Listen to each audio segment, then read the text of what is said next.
अस्सलाम वालेकुम। आज हम स्टडी करेंगे वेब या इंटरनेट प्रोटोकॉल्स। इसमें सबसे पहले जो हम डिस्कस करेंगे वो है HTTP। तो HTTP करने से पहले हम थोड़ा सा बैकग्राउंड करेंगे इससे रिलेटेड कि ये होता कहाँ पे। एंड सबसे पहले रिक्वेस्ट एंड रिस्पॉन्स साइकिल है, ठीक है। ये यहाँ पे स्क्रीन नज़र आ रही है लेफ़्ट साइड पे।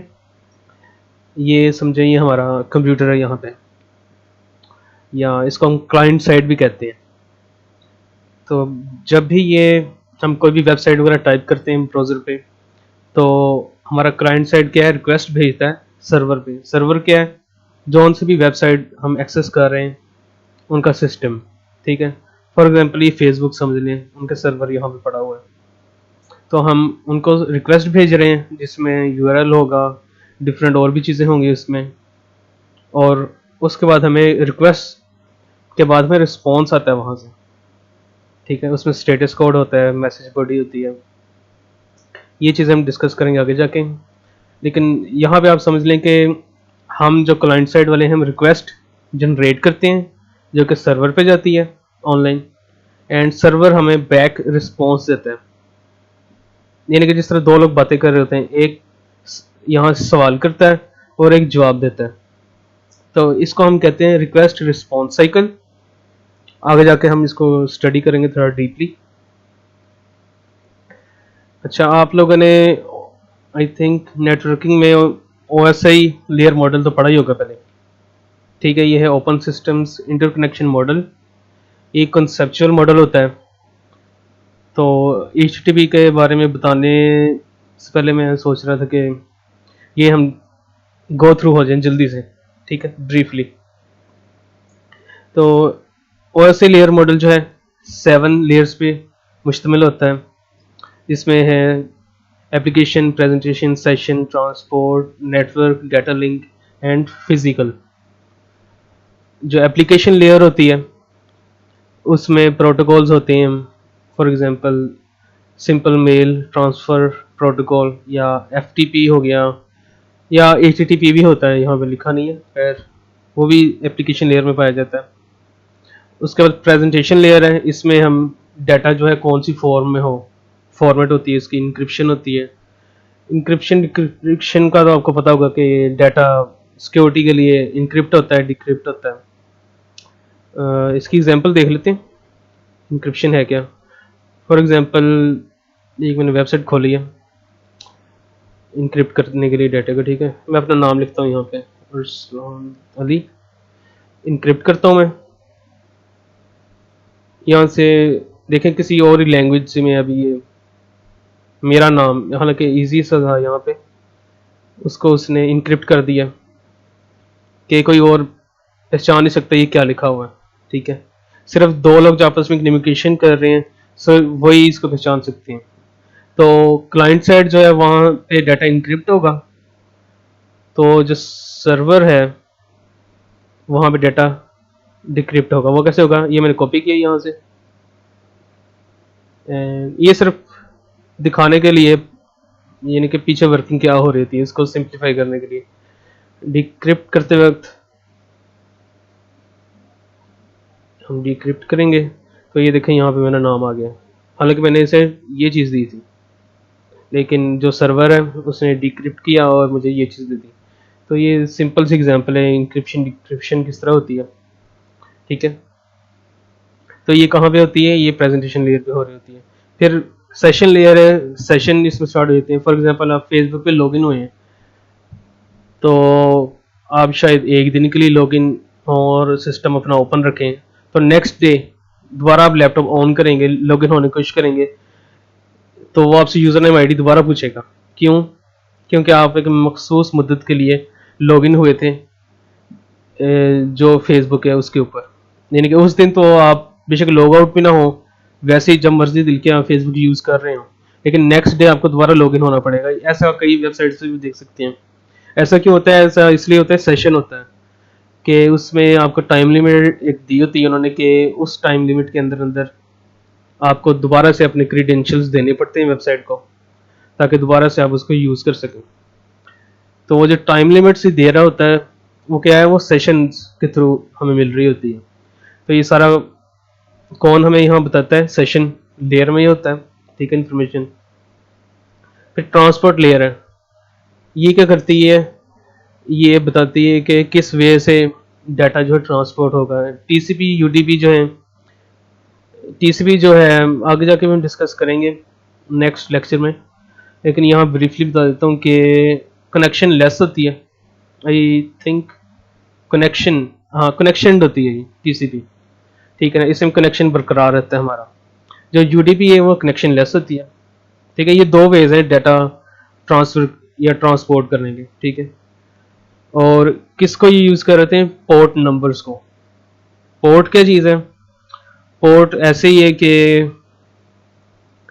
आज कल तो नहीं, खैर बाहर के मुल्क में आपने देखा होगा कि पोस्टल लगे होते हैं, बॉक्सेस लगे होते हैं लोगों के घरों के बाहर, ठीक है। आप फर्ज करें आपने कोई मेल भेजी या लेटर भेजा है, तो जो डाकिया होता है वो बजाय घर में स्लाइड करने के मेल आपकी या आपका लेटर भेजने के, क्योंकि उसे एक्सेस नहीं होता, वो आप जिसको आप सेंड कर रहे हैं वो लेटर, उसका घर तो आप खोल नहीं सकता वो, ठीक है। तो उसके पास क्या ऑप्शन होती है कि वहाँ पे एक लेटर बॉक्स दिया होता है, वहाँ पे वो पुट कर देता है आपके दिए गए लेटर को, फिर जिसको आपने भेजा है वो वहाँ से रिसीव कर सकता है। तो पोर्ट भी ऐसे ही कॉन्सेप्ट है कि पोर्ट आपको एक्सेस दे देता है, ठीक है। आपने अब सर्वर पे रिक्वेस्ट भेजनी है तो आपको एक्सेस मिल जाएगा पोर्ट्स के थ्रू कि आप उसे रिक्वेस्ट भेज रहे हैं, ठीक है। एंड ये डिफरेंट होते हैं। अगर आपने एप्लीकेशन लेयर में HTTP यूज़ किया, उसका पोर्ट नंबर होता है 80। अगर SMTP किया जो कि मेल के लिए होता है, मेलिंग करने के, ईमेल वगैरह सेंड करने के लिए, वो होता है 25। अगर आप डायरेक्ट कोई फाइल्स वगैरह ट्रांसफ़र कर रहे हैं, ठीक है, इमेजेस वगैरह या दूसरा डाटा वगैरह वीडियोस की फॉर्म में या टेक्स्ट की फॉर्म में कोई भी, तो उसके लिए आप FTP यूज़ करते हैं जो कि 21 उसका पोर्ट नंबर होता है, ठीक है। इस तरह डिफरेंट पोर्ट नंबर्स होते हैं काफ़ी चीज़ों के। इसी तरह ये नेटवर्क लेयर आ जाती है, उसमें IP एड्रेस असाइन होता है, इसमें राउटर्स वगैरह के थ्रू। तो वैसे तो आप जो यहाँ पे लिखते होते हैं, फॉर एग्जांपल गूगल यहाँ पे लिख रहे हैं आप, ठीक है, ये तो आप नाम लिख रहे हैं, लेकिन इसके बैक एंड पे क्या है, एक IP होता है गूगल का, तो वो चल रहा होता है। फॉर एग्जांपल आप लोगों ने, किसी ने रूटर को एक्सेस करने की कोशिश किया, तो मेरे रूटर का ये एड्रेस है ऊपर, ये ऊपर नज़र आ रहा है 192.168। ये क्या है, ये मेरे रूटर का IP एड्रेस है और इससे मैं रूटर को एक्सेस कर सकता हूँ, ठीक है। मैं यहाँ कोई नाम वगैरह नहीं लिख रहा, सिर्फ IP एड्रेस दे रहा हूँ, या इसको रिमोट एड्रेस भी कह देते होते हैं। सो एंटर करते हैं हम, तो ये मेरा रूटर PTCL का जो है वो खुल गया है, इसको मैं एक्सेस कर सकता हूँ यहाँ से, ठीक है। तो सारा काम कहाँ हो रहा होता है, इस नेटवर्क लेयर के ऊपर। उसके बाद डाटा लिंक लेयर है, इसमें क्या है, मैक एड्रेसेस होते हैं, स्विचेस वगैरह होते हैं। मैक एड्रेस क्या होता है, हर डिवाइस का अपना एक एड्रेस भी होता है। IP एड्रेस तो कह लें कि एक्सेस करने के लिए है, कि किसी वेबसाइट वगैरह को एक्सेस कर रहे हैं हम, लेकिन जो डिवाइसेस, फिजिकल डिवाइसेस होती हैं, उनका एक अपना एक परमानेंट एड्रेस होता है। तो मेरे अपनी डिवाइस का भी है, अपने लैपटॉप का भी है, आपके भी होगा डिफरेंट, तो भी आप देख सकते हैं।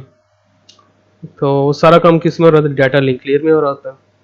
उसके बाद फिजिकल लेयर है कि ये चीज़ें तो सारी थी कंसेप्चुअल, यहाँ पे हो रही हैं फिजिकली, सारा काम फिर यहाँ पे आ जाता है फिजिकल लेयर पे।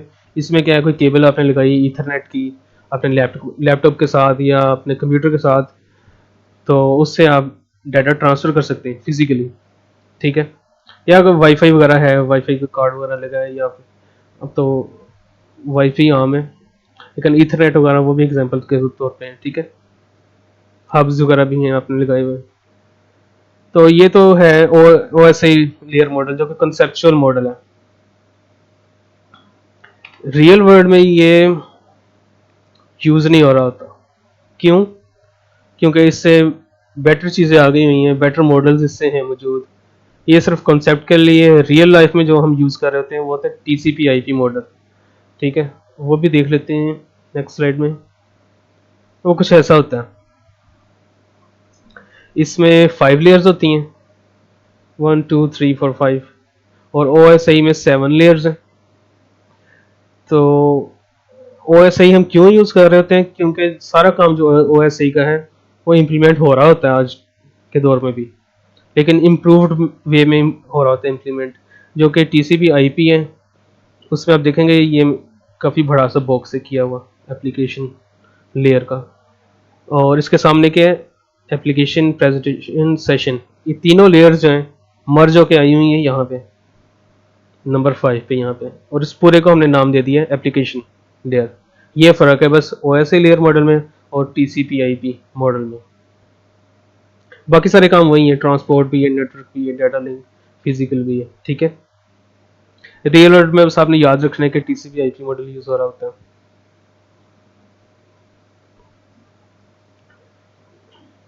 अच्छा, तो जो प्रोटोकॉल्स हैं काफ़ी सारे बेशुमार होते हैं, 200 प्लस पता नहीं इंटरनेट के प्रोटोकॉल्स, बट हमने वही देखने हैं जो बेसिक से होते हैं। एप्लीकेशन लेयर, उस पे हमने सबसे पहले फोकस करना है, और उसमें HTTP, FTP, SMTP ये यूज़ हो रहे होते हैं। और भी प्रोटोकॉल्स हैं ट्रांसपोर्ट के भी अपने, TCP, UDP, और भी इनके अलावा हैं काफ़ी, लेकिन हमने इस वीडियो में, इस लेक्चर में HTTP के ऊपर फोकस करना है। ठीक है, सिर्फ ये बताने के लिए। एंड जिस तरह मैंने पोर्ट का जिक्र किया था कि डिफरेंट पोर्ट्स होते हैं, तो आप देख सकते हैं कि HTTP इसका पोर्ट नंबर है 80, और HTTPS जो कि आजकल यूज़ हो रहा होता है उसका है 443। ठीक है, हर जगह यही इनके पोर्ट नंबर होंगे। SMTP का भी यहाँ पे है, और बाकी भी यहाँ पे पोर्ट नंबर बताए हुए हैं।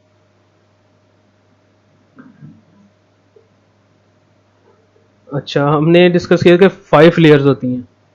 ठीक है, तो सबसे पहली वाली जो एप्लीकेशन है, फ़र्ज़ करें हम कोई डाटा सेंड कर रहे हैं, कोई आपने ईमेल लिखी है, ईमेल किसी को सेंड कर रहे हैं आप, तो ईमेल आपका डाटा ही है ना, तो एप्लीकेशन के थ्रू आप वो डाटा सेंड कर रहे हैं, और वो सारा काम यहाँ कहाँ हो रहा है? एप्लीकेशन लेयर में।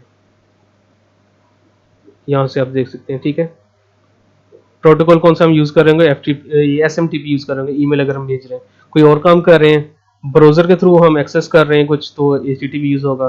फाइल ट्रांसफ़र कर रहे हैं तो FTP भी होगा। ठीक है, तो फ़र्ज़ करने में से कोई भी यूज़ हो रहा है इस डाटा के लिए, तो एप्लीकेशन लेयर में काम हो रहा है। उसके बाद क्या है? डाटा के साथ मोड अटैच हो गया। कौन से मोड से कर रहे हैं? TCP से, UDP से। ठीक है, ट्रांसपोर्ट लेयर पे ये देखें यहाँ पे TCP या UDP। फिर नंबर 3 पे क्या है? उसके साथ एक और चीज़ अटैच हुई थी, वो है IP एड्रेस नेटवर्क लेयर से। ये देखें यहाँ पे IP रूटर्स। उसके बाद नंबर 2 पे आते हैं हम, डाटा लिंक लेयर के कौन से हम वे है जिससे हम करना चाह रहे हैं। एक तो था ऊपर वे कैसा कनेक्शन कैसा होना चाहिए। ठीक है, नीचे जो है फिजिकली कौन सा कनेक्शन है, उसके लिए ईथरनेट हम यूज़ कर रहे हैं, जो कि हेड में और टेल में हमारे डाटा के लग जाते हैं। ठीक है, ये कहाँ पे काम होता है? डाटा लिंक लेयर में, यहाँ ईथरनेट लिखा हुआ है। ठीक है, और आखिर में फिजिकली यहाँ मेंशन नहीं किया, लेकिन फिजिकली डाटा हमारा चला जाता है। ईथरनेट केबल हमने लगाई हुई है अगर, तो उसका फिजिकली डाटा हमारा चला जाएगा रूटर में, और वहाँ से आगे जो जहाँ भी हम एक्सेस करना चाह रहे हैं वेबसाइट को। अच्छा, तो फिफ्थ, ये एप्लीकेशन लेयर पे जब डाटा होता है सिंपल डाटा होता है, उसके साथ जब ये मोड अटैच हो जाता है TCP का या UDP का, उसको हम सेगमेंट का नाम दे देते हैं। ठीक है, उसके बाद जब IP एड्रेस अटैच होता है हमारे डाटा के साथ और TCP के साथ, उसको पैकेट का नाम देते हैं। और बाद में डाटा लिंक लेयर से हम बता देते हैं कि हम कौन सा वे यूज़ कर रहे हैं, ठीक है, फिजिकल वे कौन सा यूज़ कर रहे हैं, तो उसको फ्रेम का नाम दे देते हैं हम। तो ये बैकग्राउंड सिर्फ इसलिए बताने के लिए था कि आपको पता लगे कि कौन सी लेयर पे HTTP काम कर रही होती है। ठीक है, और इसका पोर्ट क्या होता है, पोर्ट इसका होता है 80। आप अपने भी देख सकते हैं, क्वांट प्रॉम्प्ट में जाएं आप, यहाँ पे आप लिखें नेट स्टैट,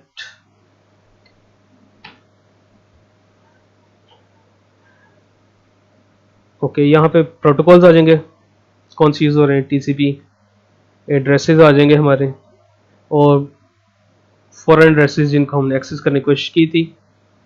यहाँ पे HTTP की कोई साइट नहीं है हमारी तरफ खुली हुई, लेकिन आप यहाँ पे देख सकते हैं कि 443 लगा हुआ है के साथ। ये क्या पोर्ट नंबर है, 443 किसका कोड था, पोर्ट नंबर था किसका, यहाँ पे ये देखें HTTPS 443, यहाँ से जूम करता हूँ, HTTPS 443 पोर्ट नंबर था इसका। ठीक है, तो यहाँ क्योंकि मोस्टली HTTPS यूज़ हो रहा होता है, तो इसलिए हर एक के साथ ही पोर्ट नंबर ये लिखा हुआ है।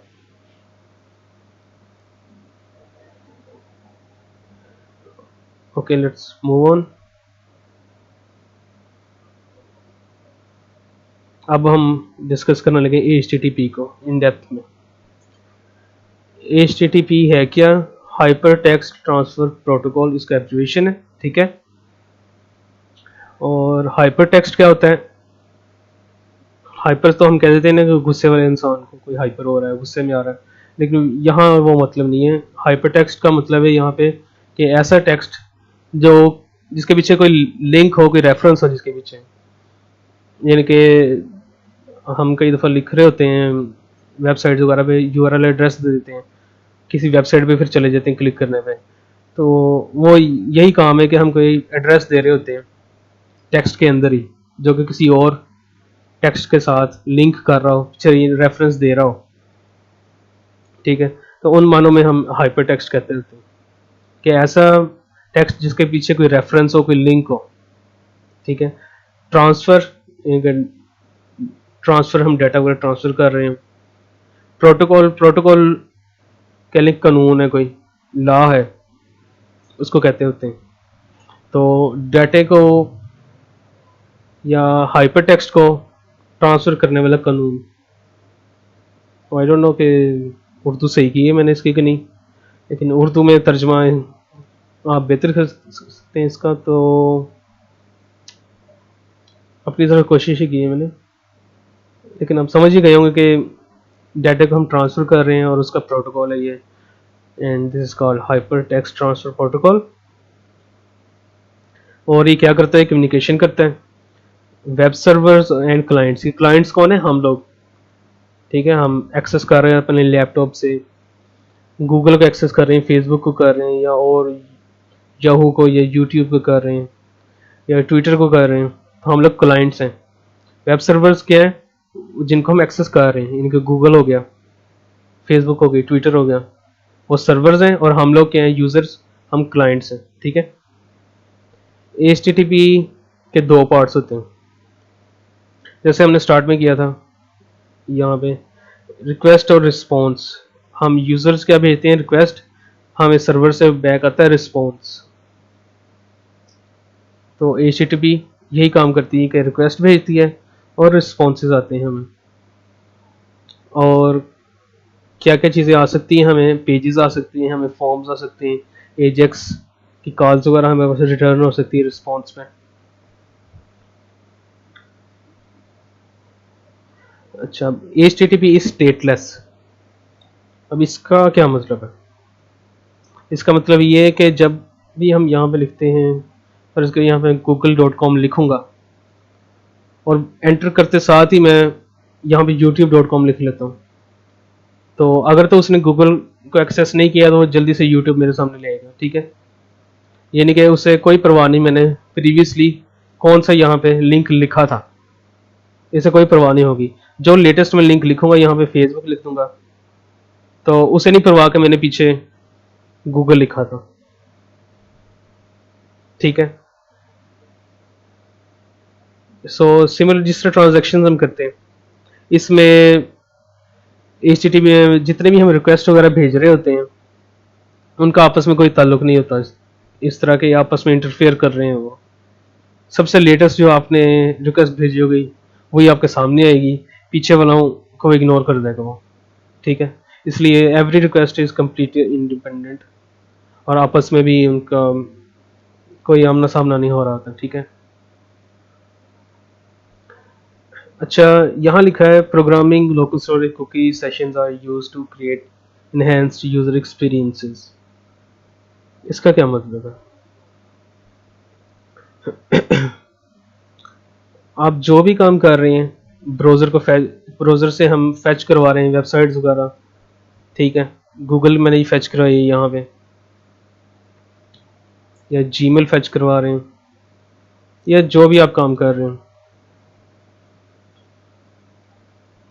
ये सारे का सारा काम आप बगैर किसी इस तरह के ब्राउज़र के आप कमांड प्रॉम्प्ट से भी कर सकते हैं, या किसी और वे से भी आप कर सकते हैं, ठीक है। आप लोग देखा होगा आप लोगों ने कि लोग प्रोग्रामिंग कर रहे हैं कम्प्लेक्स किस्म की, एंड और कोई यूज़ कर रहे हैं, वेब एप्स वगैरह यूज़ कर रहे हैं, या अपनी वीडियो अपलोड कर रहे हैं डाटा को डाउनलोड करने के लिए या अपलोड करने के लिए या क्लाउड पे रखने के लिए, काफ़ी काम कर रहे होते हैं लोग, ठीक है।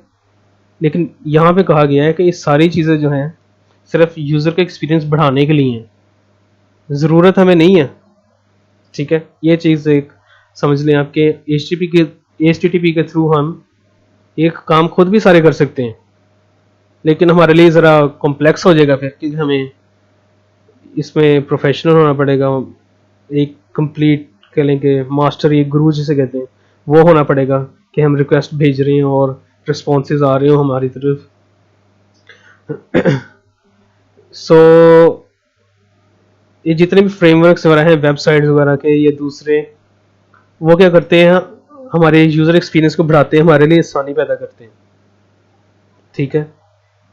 अगर वो ना भी होते, फर्ज करें वो होता ही कुछ ना उस तरह का सिस्टम कि वेबसाइट इनहेंस हो रही हैं या कोई फ्रेमवर्क है बना के दे रही हैं वेबसाइट्स वगैरह, हमें किसी चीज़ की ज़रूरत नहीं होनी थी इस तरह से।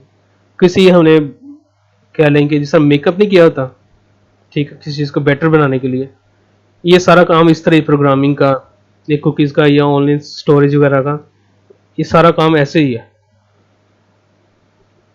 कि यूज़र का एक्सपीरियंस इंक्रीज हो, इससे इनहेंस हो। वैसे ज़रूरत नहीं है, वैसे हम सिंपली HTTP के थ्रू या दूसरे प्रोटोकॉल्स के थ्रू हम डाटा को फैच कर सकते हैं, डाटा को सेंड कर सकते हैं, लेकिन क्या वो कॉम्प्लेक्स काम हो जाएगा। इसलिए हमारी लाइफ जो आसान बनाई है वो डिफरेंट फ्रेमवर्क्स वगैरह ने आसान बनाई है, या क्लाउड पे आप डाटा रख लेते हैं, यूट्यूब पर अपलोड कर देते हैं वीडियो, बेशुमार जो भी आप काम कर रहे होते हैं वो यूज़र एक्सपीरियंसेस के अंडर आते हैं वो सारे काम। सो बेसिकली यही इसका कॉन्सेप्ट था बताने के लिए कि इन सारी चीज़ों की हमें ज़रूरत, अगर कोई नहीं यूज़ करना चाहता वो ना करे बेशक, वो सारे काम फिर भी कर सकता है। अच्छा, इसके आगे देखते हैं, ये तो था HTTP, इसके बाद है HTTPS hypertext transfer protocol secure. यहाँ पे लफ्ज़ सिक्योर का लफ्ज़ इन्होंने यूज़ किया हमारे लिए, ठीक है। ये क्यों यूज़ किया है कि ये इम्प्रूव्ड वर्जन है HTTP का, फर्स्ट ऑफ ऑल, ठीक है। और क्यों है, क्योंकि ये सिक्योर है। सिक्योर ये क्यों है, ये डाटा को इनक्रिप्ट करता है, जैसे यहाँ पे मैंने करके दिखाया था, डाटा इनक्रिप्ट हो रहा, ठीक है। यहाँ पे मैंने ये डाटा था मेरा, यहाँ पे इनक्रिप्ट किया मैंने, ठीक है। ये काम HTTPS खुद ब खुद कर लेता है, ठीक है। और इसमें सर्टिफिकेट्स होते हैं जो कि सिक्योरिटी के लिए लाजमी होते हैं, जिससे पता लगता है कि वेबसाइट सिक्योर है या नहीं है। दो, एक है SSL एंड एक है TLS, ये दो सर्टिफिकेट्स हैं। SSL जो था सबसे पहले आया था, उसका इम्प्रूव वर्जन है TLS। SSL stand for secure sockets layer, और TLS जो है ट्रांसपोर्ट लेयर सिक्योरिटी। उसके बाद है हम सर्टिफिकेट जो है वेबसाइट वगैरह पे, जहाँ पे हमारी वेब होस्टिंग वगैरह है, वहाँ हम इंस्टॉल भी कर सकते हैं सिक्योर बनाने के लिए। और इनमें से कोई एक सर्टिफिकेट होगा। फॉर एग्जांपल मैं यहाँ पे जाता हूँ, गूगल पे जा रहा हूँ मैं।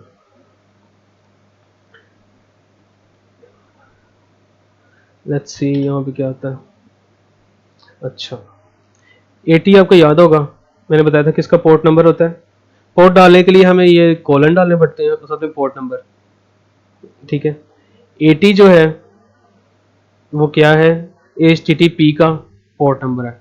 तो मैं गूगल को कह रहा हूँ कि मुझे HTTP ला के दो, वो नहीं ला के दे रहा, मुझे कह रहा है सिक्योर कनेक्शन नहीं है, वो मुझे जाने ही नहीं दे रहा गूगल वहाँ पे, ठीक है, क्योंकि मैंने उसे पोर्ट नंबर 80 दिया यहाँ पे जो कि HTTP का है।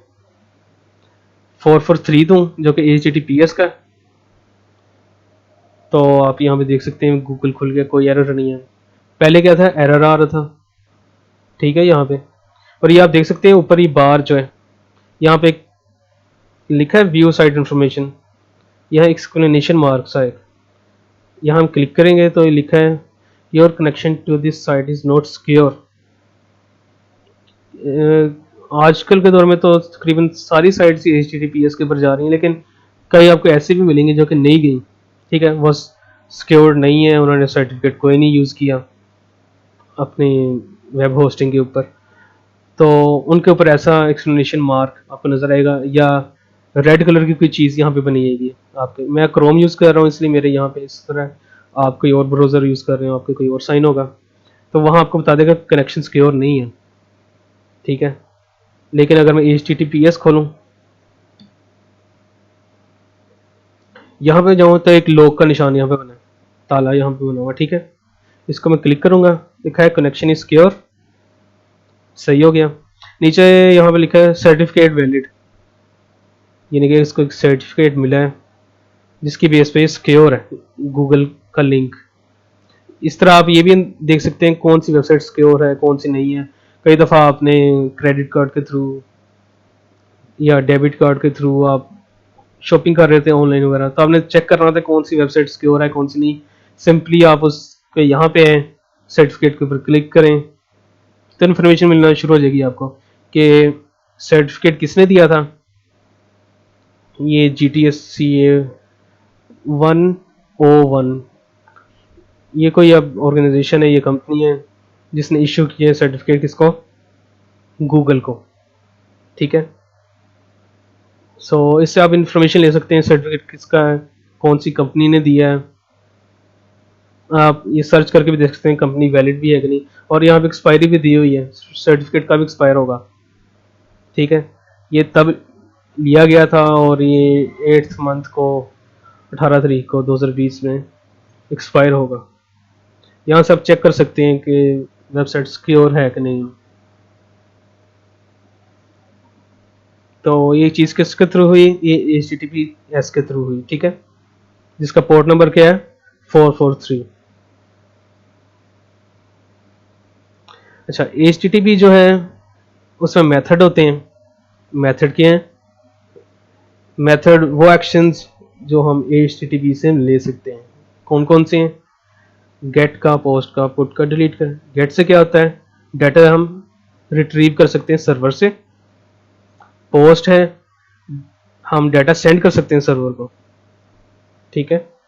पुट जो है, फर्ज करें हमने फेसबुक पे अपना नाम लिखा था वो गलत था, हम चेंज कर देंगे, ठीक है, वो क्या अपडेट होगा, वो किसके थ्रू होगा, पुट के थ्रू, कि डेटाबेस पहले ही डाटा सेव है उसको हम अपडेट कर रहे हैं, तो पुट के थ्रू होगा।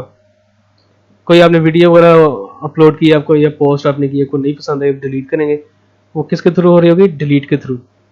ये method deletes data from the server, ठीक है।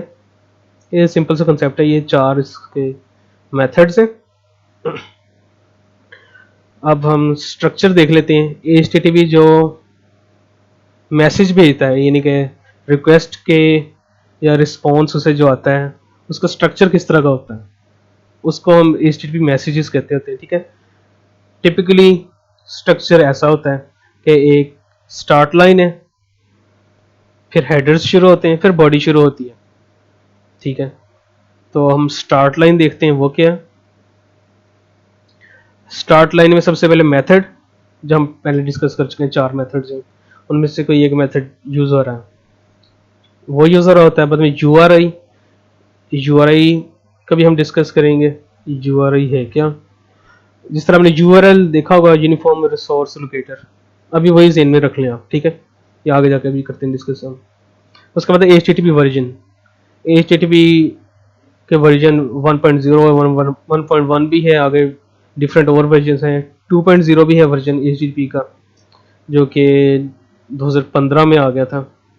ठीक है, लेकिन काफ़ी सारी साइट्स उसमें मूव नहीं हुई अभी तक, बट वर्किंग हो रही है उस पर, वो ज़्यादा बेटर है वर्जन। इस तरह डिफरेंट वर्जन होते हैं HTTP के भी। ये तो था स्टार्ट लाइन। ठीक है, कि ये नहीं कि मैं गेट कर रहा हूँ इस वेबसाइट से कोई इंफॉर्मेशन, और HTTP प्रोटोकॉल कौन सा यूज़ कर रहा हूँ मैं, वर्जन उसका 1.0। ठीक है, एंड उसके बाद हेडर्स स्टार्ट हो जाती हैं। हेडर्स क्या है, हेडर्स को देख लेते हैं। हेडर में टिपिकली 3 चीज़ें होती हैं, जनरल, रिस्पॉन्स, रिक्वेस्ट। 3 चीज़ों पे हेडर मुश्तमिल होता है। हेडर ये वाली चीज़ है। ठीक है, इसके अंदर होता काफ़ी कुछ है, लेकिन 3 चीज़ें हैं जिनके अंदर बेशुमार चीज़ें होती हैं। जनरल में क्या है, रिक्वेस्ट URL, ये नहीं कि जनरल में ये रिक्वेस्ट URL में बता रहा है कि हमने कौन सी वेबसाइट है उसको हम रिक्वेस्ट भेज रहे हैं। ठीक है, रिक्वेस्ट मेथड कौन सा यूज़ करें, मेथड्स वही गेट का, पोस्ट का। ठीक है, ये जो हमने HTTP के मेथड्स थे। स्टेटस कोड, अच्छा स्टेटस कोड क्या होता है। आप कई दफ़ा वेबसाइट एक्सेस करते हैं और एरर आ जाता है आपके सामने। फॉर एग्जांपल, ये मैंने गूगल लिखा है, इसमें मैं ऐसे कुछ लिख रहा हूँ। अच्छा, यहाँ पे आ गया 4 और 4 एरर। ठीक है, ये होता है स्टेटस कोड, यानी कि ये बता रहा है कि कोई प्रॉब्लम है। क्या प्रॉब्लम है ये आगे जाके हम डिस्कस करेंगे, लेकिन स्टेटस को स्टेटस बता देता है हमें कि स्टेटस क्या है हमारी रिक्वेस्ट का, उसका क्या रिस्पॉन्स है। बाद में रिमोट एड्रेस, यानी रिमोट एड्रेस, जो हम वेबसाइट एक्सेस करना चाह रहे हैं, जो सर्वर एक्सेस करना चाह रहे हैं, उसका एड्रेस क्या है, IP एड्रेस वगैरह। फिर रेफरल पॉलिसी, ये कुछ पॉलिसीज वगैरह होती हैं कि डाटा किस तरह सेंड हो या ना हो, इसको हम डिस्कस नहीं करेंगे। उसके बाद है रिक्वेस्ट, रिस्पॉन्स भी है। रिक्वेस्ट देख लेते हैं पहले। रिक्वेस्ट में होता है कुकीज़, ये खाने वाली कुकीज़ नहीं है, ये कुकीज़ हैं, इंफॉर्मेशन होती है। आप कई दफ़ा वेबसाइट्स पे एक्सेस करते हैं तो वो कह रहा होता है कि एक्सेप्ट कुकीज़, मैसेज आपको देना कि हमारी कुकीज़ को एक्सेप्ट करें आप। ठीक है, कुकीज़ होती क्या है असल में, कुकीज़ जो हैं आपको ट्रैक करती होती हैं, यानी कि आप क्या एक्टिविटी परफॉर्म कर रहे हैं। फर्ज करें मैंने फेसबुक ओपन की हुई है, फेसबुक में कुछ कोई भी काम कर रहा हूँ, ये जिस तरह मैंने अभी भी फेसबुक ओपन की हुई है, साथ में यहाँ पे मैं कुछ भी मैं सर्च वगैरह कर रहा हूँ, जो कुकीज़ हैं फेसबुक की, वो क्या ट्रैक मुझे कर रही हैं कि मैं दूसरे टैब्स में क्या काम कर रहा हूँ, क्या एक्टिविटी कर रहा हूँ, क्या नहीं। मेरी ब्राउज़र हिस्ट्री जो है वो भी कुकीज़ एक्सेस कर सकती हैं।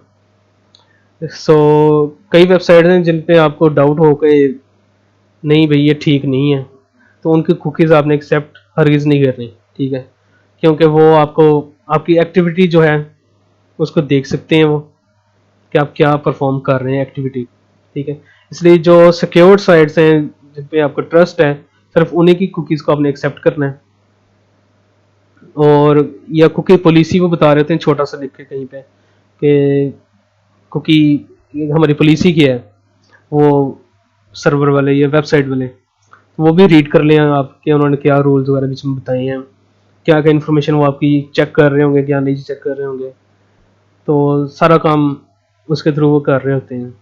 तो ये हर वेबसाइट जो कि गूगल पे शो अप हो रही है मोस्टली, वो आपको लॉगिन यानी कि वेबसाइट आप ओपन करेंगे साथ ही कुकीज़ का मैसेज दे देंगे, एक्सेप्ट कुकीज़ या क्लोज या इस तरह करके कुछ। तो आपने ध्यान से वो देख लिया करने के आप एक्सेप्ट करना चाहते हैं कि नहीं करना चाहते हैं, वो आपकी मर्जी है, ठीक है। उसके बाद एक्सेप्ट है, इसको भी अभी छोड़ दें। कंटेंट टाइप जो है, किस तरह का कंटेंट यानी कि रिक्वेस्ट हम भेज रहे हैं ना, हम उससे कह रहे हैं कि मुझे टेक्स्ट दो या इमेज दो या वीडियो दो या कुछ भी, ठीक है। कंटेंट उस तरह, कंटेंट की लेंथ यहाँ पे लिमिट होती है, कितना ज़्यादा कंटेंट आ सकता है कितना नहीं। ऑथराइजेशन, कई दफ़ा जो सर्वर हैं उन्हें लॉगिन वगैरह चाहिए, जिस तरह आप लॉगिन करते हैं फेसबुक पे या ट्विटर पे, तो या इंस्टा पे आपको क्रेडेंशियल्स अपने देने पड़ते हैं। तो ये वही चीज़ है, ये आप भेजते हैं अपनी तरफ से, ठीक है, रिक्वेस्ट पे। और उसके बाद यूज़र एजेंट क्या है, हम लोग हैं, क्लाइंट साइड, हमारी इंफॉर्मेशन, ठीक है, ये भी हम दे रहे होते हैं साथ में रिक्वेस्ट के। रेफरर है, ये भी कोई पॉलिसीज़ वगैरह होती हैं कि किस तरह से डाटा वगैरह जा रहा है आ रहा है, सो इसको इग्नोर कर दें। उसके बाद रिस्पॉन्स, रिक्वेस्ट जो थी हमने भेजी, रिस्पॉन्स जो है ये क्या है, जो सर्वर के साइड से हमारे पास आएगा, इसमें सर्वर की इन्फॉर्मेशन होगी, ठीक है। सर्वर यानी कि वेबसाइट जिसको हम एक्सेस कर रहे हैं, वो बताएगा उसने कुकी किस तरह की रखी है। कंटेंट टाइप जो है, किस तरह का उसने हमें भेजा है, कंटेंट की लेंथ क्या है, डेट क्या है, जिस डेट को भेजा हमें, ठीक है। अच्छा, यहाँ पे अब हम देखते हैं स्टेटस कोड्स। ये जनरल में जैसा स्टेटस कोड, ये क्या है, 1xx, इसका मतलब है कि 1 से लेकर 199 तक, 100 एक से सॉरी 100 से लेके 199 तक, यानी कि 100 से 199 तक इस तरह का कोई भी मैसेज आ जाए तो उसका मतलब है कि रिक्वेस्ट जो हमारी रिसीव होगी, ये प्रोसेसिंग हो रही है हमारी रिक्वेस्ट की।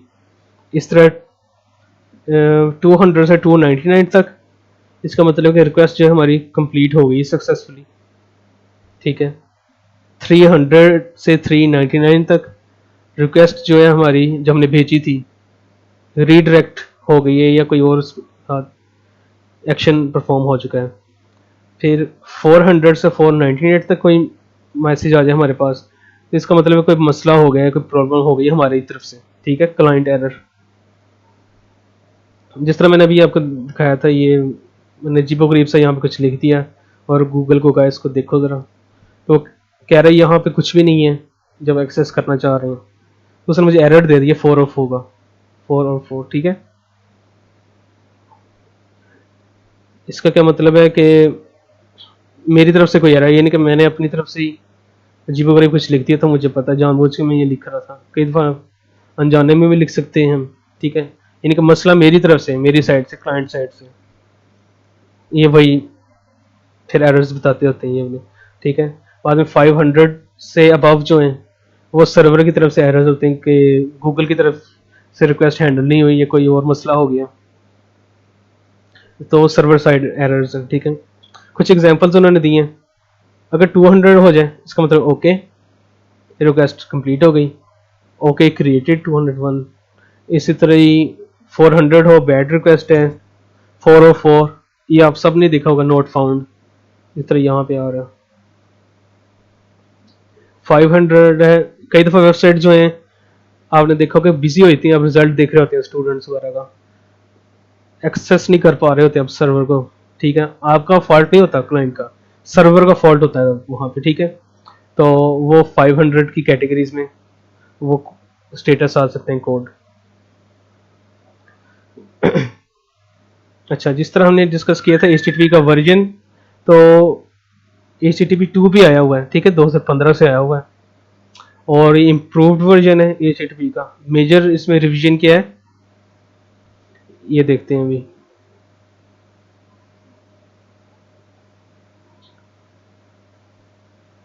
अच्छा, ये देखें, ये क्लाइंट है, ये सर्वर है, क्लाइंट को मैं मेथड भेज रहा हूँ, यानी कि किस मेथड के थ्रू मैं रिक्वेस्ट भेज रहा हूँ, बाद में मुझे रिस्पॉन्स आ रहा है, फिर मैं कोई रिक्वेस्ट भेज रहा हूँ, फिर रिस्पॉन्स आ रहा है, ठीक है। One step at a time चल रहे हैं। लेकिन HTTP 2 में क्या हो रहा है, हम one step at a time भी चल सकते हैं, हम two step at a time भी चल सकते हैं, हम three step at a times भी चल सकते हैं। यानी कि मल्टीप्लेक्सिंग हो रही है, मल्टीपल हमें रिक्वेस्ट भेज रहे हैं, मल्टीपल हमें रिस्पॉन्सेज आ रहे हैं। ये किस में हो रहा है, HTTP 2 में हो रहा है। ठीक है, और क्या उससे होता है, अंडर द हुड चेंजेस, जल्दी से चेंजेस हो रहे हैं। रिस्पॉन्ड विद मोर डाटा हम जो है आ सकता है इस तरह हमारे पास। रिड्यूस लेटेंसी, यानी कि जो भी एक्शन अगर परफॉर्म सर्वर कर रहा है उसमें जो टाइम होता है, ठीक है, उन एक्शन परफॉर्म करने में वो लेटेंसी होती है, वो रिड्यूस हो जाएगी, इसलिए एक्शन जल्दी परफॉर्म होंगे, इसलिए इसे रिस्पॉन्स मल्टीप्लेक्सिंग भी कह देते हैं, क्योंकि उसके थ्रू हो रहा है। ठीक है, फास्ट एफिशिएंट एंड सिक्योर। ठीक हो गया। सो काफ़ी बेटर है ये, इससे कई दर्जे बेटर है। ये देख सकते हैं आप, यहाँ पे काफ़ी टाइम लग रहा है यहाँ पे HTTP 1 को, लेकिन यहाँ HTTP 2 को देखें, ये सारे स्टेप्स इसने इतने से टाइम में कर रही हैं। तो डेट्स यानी कि काफ़ी फास्ट है ये।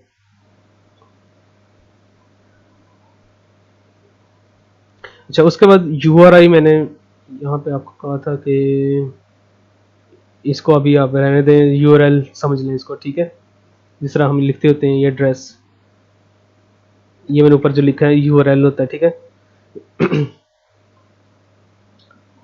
अब इसको देखते हैं। हमारे पास एक चीज़ होती है URI, यूनिफॉर्म रिसोर्स इंफॉर्मेशन। ठीक हो गया। ये क्या होता है, जो भी फाइल हम गेट करना चाह रहे हैं, कोई भी इमेज टेक्स्ट कुछ भी करना चाह रहे हैं, उसकी इंफॉर्मेशन जो है कि वो रिसोर्स कहाँ पे है, उसको हासिल करने के लिए ये यूज़ हो रहा होता है URI। ठीक है, यहाँ पे आप देख सकते हैं, ये मैं जूम करता हूँ कि एक एड्रेस लिखा हुआ है और इस सारे का सारा का URI है। ठीक है, URI जो है कंसिस्ट करता है काफ़ी मेंबर्स पे, जिसमें से दो मोस्ट नोटेबली जो हैं, एक है URL, एक है URN। URL क्या है, यूनिफॉर्म रिसोर्स लोकेटर, और दूसरा क्या है, यूनिफॉर्म रिसोर्स नेम।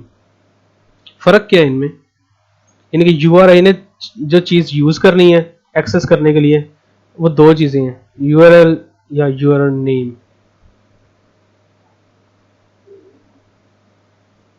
यहाँ से हम देखते हैं अभी, URI सारा ही यही है। ठीक है, यहाँ से जहाँ मेथड इन्वॉल्व हो रहा है, वहाँ से जो हम डॉक्यूमेंट है हमारा जो एक्सेस करना चाह रहे हैं, वहाँ तक का जितना भी नाम है, ठीक है, वो क्या होगा, URL। ठीक है, यानी कि लोकेशन है, यहाँ से लेकर यहाँ तक की सारी की लोकेशन है, इसको URL कहते हैं। उसके बाद मेथड को भूल जाएं आप, सिर्फ नाम जो है, सिर्फ नाम, लोकेशन नहीं, सिर्फ नाम, वेबसाइट का नाम, ऑथर का नाम और फाइल का नाम, और उसमें जो रिसोर्स पड़ा हुआ है, पोस्ट किसने की हुई है, कोई पोस्ट पड़ी हुई है। ठीक है, ये सारा क्या होगा, URN, यूनिफॉर्म रिसोर्स नेम।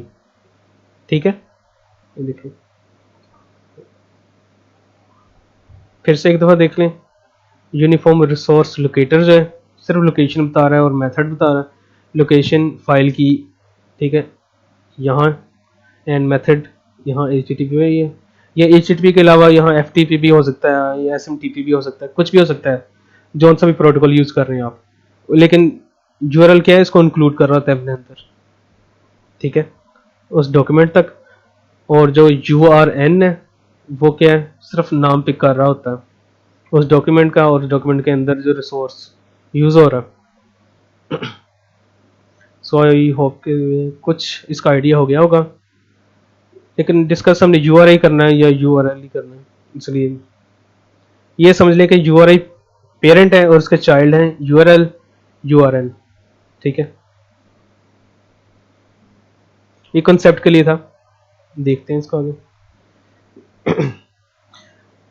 अच्छा, मैंने आपको बताया था कि यहाँ पे इस स्लाइड में कि 3 पार्ट्स पे मुश्तमिल होते हैं HTTP मैसेज, एक स्टार्ट लाइन, एक हेडर्स, एक बॉडी। तो जो रिक्वेस्ट हम भेज रहे थे उसका HTTP मैसेज जो होता है वो सिर्फ स्टार्ट लाइन पे होता है, ठीक है, शुरू में, ठीक है, और उसके बाद हेडर्स पे मुश्तमिल होता है। स्टार्ट लाइन में क्या हम बताते हैं कि मेथड कौन सा है, URI क्या है, HTTP वर्जन क्या है, और जो हेडर्स है, हेडर्स में होस्ट का नाम क्या है, होस्ट से फाइल कौन सी उठा रहे हैं, स्टेटस कोड वगैरह क्या है, वो हेडर्स के अंदर आ रहा होता है, ठीक है। तो ये क्या है, रिक्वेस्ट HTTP मैसेज, हम HTTP मैसेज रिक्वेस्ट में भेजते हैं।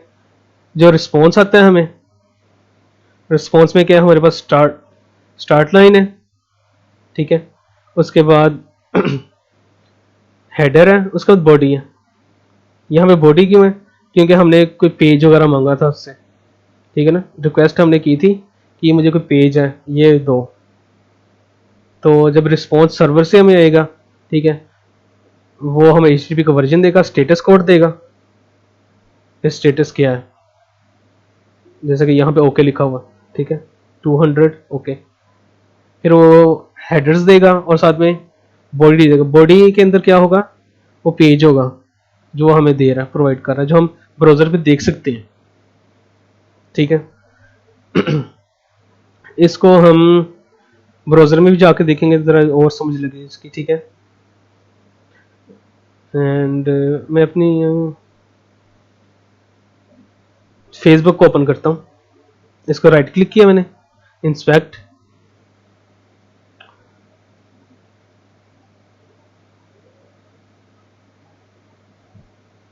ओके, इसको अगर हो चलिए खैर रिफ्रेश हो जाए।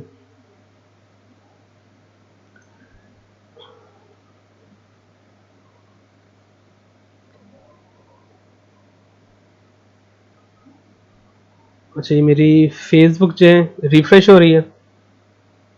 इसके में ये देख सकते होंगे आप, नेटवर्क का यहाँ पे टैब है, उस पर मैं आया हूँ, क्लिक किया मैंने, एंड देख सकते हैं काफ़ी फाइल्स वगैरह आ रही हैं, लगातार आ रही हैं जैसे जैसे फेसबुक लोड हो रही है मेरी।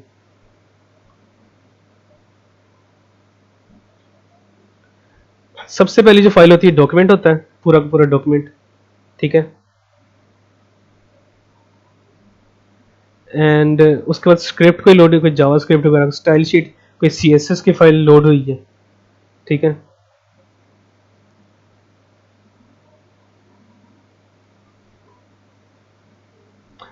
यहाँ पे आप JPG देख रहे होंगे, कोई इमेज लोड हुई है, आई डोंट नो कौन सी इमेज है। Right click, open in new tab, ये मेरी कोई DP है इन स्मॉल वर्जन में, PNG, ये आप देख सकते हैं कौन सी टाइप्स की फाइल है जो कि लोड हुई हैं, ठीक है। ये कोई आइकन्स वगैरह हैं फेसबुक के।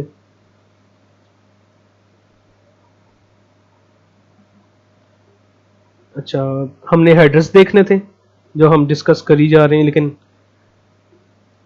इस तरह ऊपर से सारा गुजर जाता है कि ये हो क्या रहा है। तो हम यहाँ पे देख सकते हैं, अभी हम यहाँ पे जो मेन डॉक्यूमेंट है टाइप, इस पे गए हैं, इस पे क्लिक किया हमने, इसमें आपको नज़र आ रहा होगा,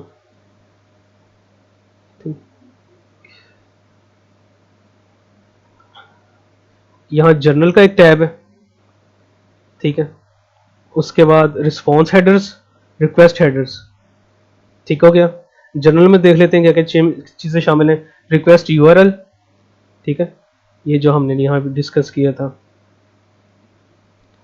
जनरल में, रिक्वेस्ट URL, ठीक है। कौन सा URL है, ये यानी कि ये मेरी जो फेसबुक ID का URL है वो यहाँ बता रहा है कि वो मैंने एक्सेस करने की कोशिश की थी, रिक्वेस्ट वो मैंने ये किया था। मेथड कौन सा यूज हुआ है, HTTP का गेट का, ठीक है, यहाँ नजर आ रहा है। स्टेटस क्या है, 200 का मतलब क्या होता है, ओके, सही वे में, यानी कि वेबसाइट लोड हो गई मेरे, ठीक है। उसके बाद रिमोट एड्रेस, ये फेसबुक का एड्रेस है यहाँ पे, ठीक है, आईपी एड्रेस फेसबुक का यहाँ पे आ गया। और साथ में कोई पॉलिसी सी है, I don't know what that is, लेकिन पॉलिसीज वगैरह डिफरेंट होती हैं। उसके बाद हमने की थी रिक्वेस्ट की थी, रिक्वेस्ट देख लेते हैं। ये तो जनरल था।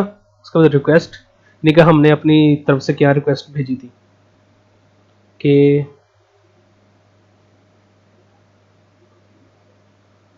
facebook.com, इस पे जाना था।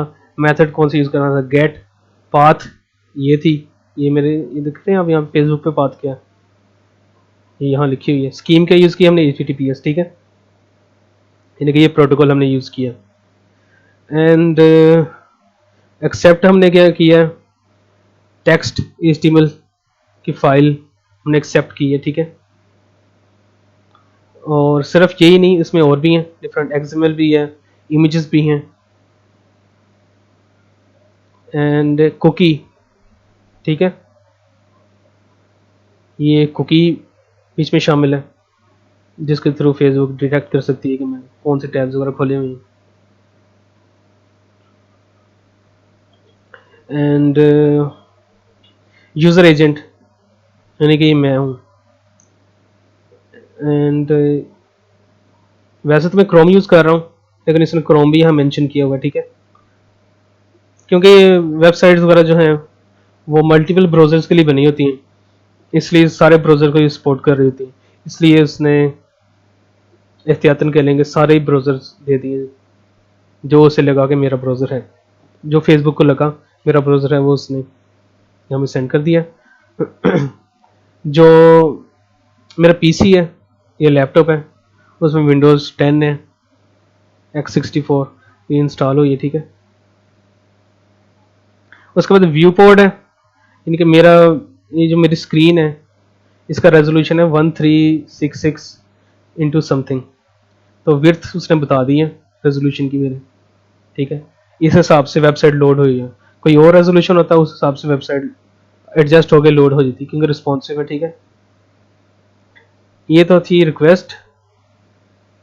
रिस्पॉन्स जो है उसमें भी देख लेते हैं।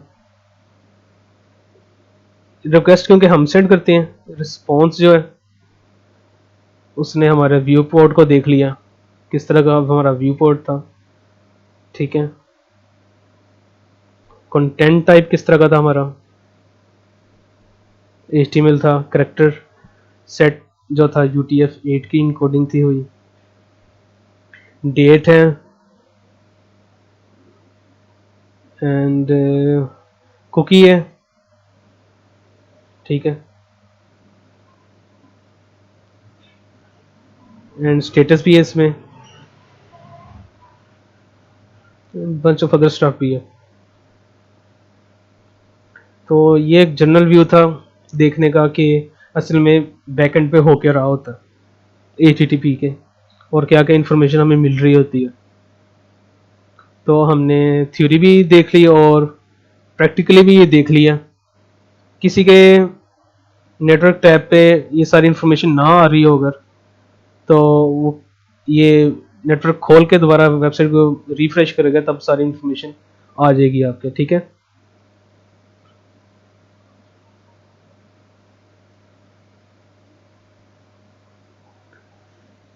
एंड ये रिस्पॉन्स टैब में हम देखेंगे एक्चुअली उसने भेजा क्या हमें, उसने ये सारी स्क्रिप्ट्स वगैरह भेजी, डिफरेंट बंच ऑफ स्टफ, ठीक है। पूरा का पूरा पेज जो हमें यहाँ पे बैकग्राउंड पे नज़र आ रहा है।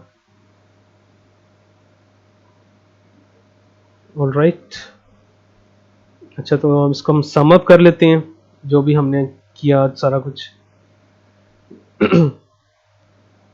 जूम कर लेता हूँ मैं थोड़ा सा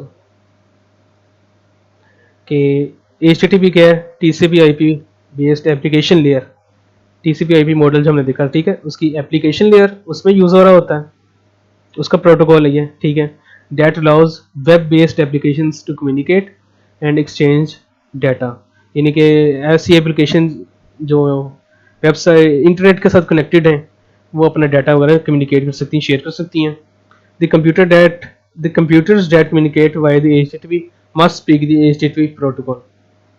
इस लाइन का मतलब ये है कि क्लाइंट साइड और सर्वर साइड दोनों जो हैं HTTP प्रोटोकॉल दोनों के पास होना चाहिए, तभी वो कम्युनिकेट कर सकते हैं। ये ना हो मैंने यहाँ से HTTP रिक्वेस्ट भेजी है और सर्वर को पता ही नहीं है कि HTTP को हैंडल किस तरह करना है, ठीक है। इस तरह तो कम्युनिकेशन नहीं हो सकती, इसलिए दोनों के पास ये प्रोटोकॉल्स होना लाजमी है, जो कि होते भी। HTTP is stateless. स्टेटलेस का आपको मैंने बता दिया था कि उसे कोई परवाह नहीं है कि आपने पहली कौन सी रिक्वेस्ट भेजी, उसके बाद कौन सी रिक्वेस्ट भेजी। वो इंडिपेंडेंट ट्रांजैक्शन जिस तरह होती हैं उस तरह ही है। कनेक्शनलेस, अच्छा ये एक नया वर्ड है यहाँ पे, कनेक्शनलेस। इस तरह आप समझ सकते हैं इसको कि यहाँ पे मैंने एक रिक्वेस्ट भेजी है, ठीक है, मेरे सिस्टम ने, उसके बाद मेरा इससे कोई ताल्लुक नहीं रहा सर्वर से, रिक्वेस्ट दे के मैंने अपना कनेक्शन बंद कर दिया यहाँ से। इसका ये मतलब है कनेक्शन लेस का। रिक्वेस्ट मैंने दी, इसके साथ मेरा ताल्लुक उससे ख़त्म हो गया, फिर ये मुझे यानी कि थोड़ी देर के लिए ताल्लुक रहा मेरा इसके साथ, मैंने रिक्वेस्ट भेजी इसको, फिर ताल्लुक ख़त्म हो गया। फिर सर्वर ने क्या किया, मेरे पास रिस्पॉन्स भेजा जिसके लिए थोड़ी देर के लिए ताल्लुक था, और उसने भी अपना ताल्लुक ख़त्म कर दिया रिस्पॉन्स भेजने के बाद, ठीक है। ऐसा नहीं होता कि बरकरार रहे मेरा इससे कनेक्शन और उसका मेरे से कनेक्शन बरकरार रहे, ऐसा नहीं होता। एक कनेक्शन लेस होता है, ठीक है। एक दफ़ा भेजी कनेक्शन बंद, उसने रिस्पॉन्स भेजा कनेक्शन बंद, ठीक है। ये होता है connection less. And can deliver any data, कोई भी डाटा दे सकते हैं। We use the HTTP protocol because it is a convenient way, ठीक है, क्विक है, रिलायबल है डाटा को मूव करने के लिए। The request response cycle works on the web via the HTTP message. अच्छा, जो वेबसाइट्स वगैरह है ना जितनी भी, उसमें HTTP या HTTPS, ठीक है, उसके थ्रू हम काम सारे कर रहे होते हैं। वेबसाइट्स वगैरह को ओपन करने के रिक्वेस्ट रिस्पॉन्स साइकिल जो सारा ब्राउज़र वगैरह पे या वेब पे वो HTTP के थ्रू हो रहा होता है, ठीक है। आपने कोई ईमेल भेज दी है, वो इसके थ्रू नहीं हो रहा था, वो दूसरा प्रोटोकॉल यूज हो रहा होता है।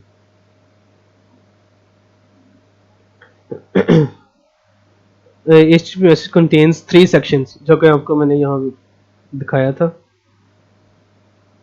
कि एक सेक्शन है स्टार्ट लाइन, एक है हेडर्स, एक है बॉडी, ठीक है। And the HTTP request message differs from the HTTP response message. अच्छा, इसका क्या मतलब है? HTTP मैसेज आपको मैंने बताया था कि जनरली इस तरह का होता है, ठीक है, 3 इसके पार्ट्स होते हैं। एंड HTTP रिक्वेस्ट का जो मैसेज होता है वो इस तरह का होता है, जिसमें रिक्वेस्ट भेज रहे होते हैं। रिस्पॉन्स का जो मैसेज है वो कुछ इस तरह का होता है, डिफरेंस होता है थोड़ा में कुछ, ठीक है। सो यही बात की गई है यहाँ पे कि दी HTTP रिक्वेस्ट मैसेज जो है वो डिफरेंट होता है HTTP रिस्पॉन्स मैसेज, क्योंकि आप देख सकते हैं यहाँ पे स्टार्ट लाइन, हेडर, यहाँ रिक्वेस्ट HTTP मैसेज में है, रिस्पॉन्स HTTP मैसेज में किया है, start line, header and body, ठीक है। डिफरेंस है यहाँ पे, और आपने यहाँ भी आपने देख लिया था, ठीक है, कि इन दोनों में डिफरेंस था। इंफॉर्मेशन का ही शेयर एक जैसी कर रहे थे पहले ये दोनों के, बट यहाँ पे डिफरेंस था, ठीक है। कुछ ये चीज़ें भी थी जो कि उसमें नहीं थी, सो दे आर डिफरेंट।